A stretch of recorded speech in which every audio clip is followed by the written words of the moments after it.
Now, you talked about community. Do the things that do not scale at the beginning so that you can build community. And would you recommend at first, or when do you make that transition from finding a community, right? What we've talked about, see who's posting out there, see what they talk about, and try to engage there and add value. And when do you transition to creating your community, whether it is just commenting on LinkedIn or, like you said, hey, I have a cohort, I have a Slack channel, I have a Discord. How are you thinking about finding versus creating community? That's a good question. I think at first, yeah, you're definitely exploring. You're looking for your people uh, from what other people are creating and in comments. And then you start to create content that is interesting to you. And you inevitably, with because how huge the internet is, find other people who resonate with your way of thinking, with your interests. And so before long, you've got five or six or seven, or before long, maybe 100 or so people who are consistently showing up to your content, loving the discussion that's going on. And then that's when you start to think about deplatforming, where you say, okay, social media is a powerful platform, but I don't own this space.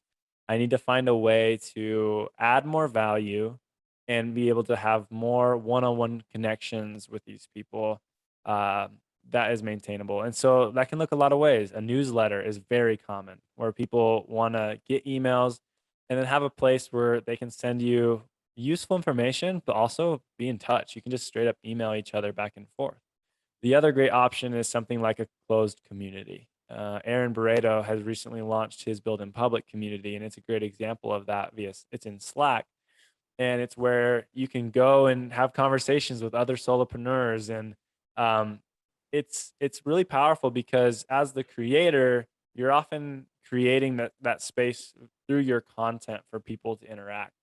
But with a closed community, other people can initiate those conversations, and it takes a lot of the pressure off just one person talking to everyone, and it just becomes everyone interacting and helping each other.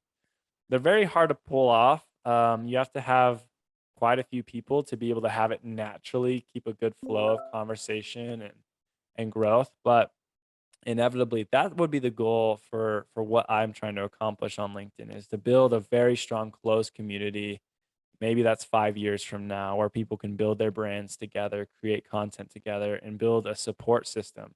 That's what a lot of people need. Just accountability, some friends, some people who've been through it and just can help each other have success. Solopreneurship is kind of a scam. No one's doing this thing all the way alone, right? You have to Mhm. have other people.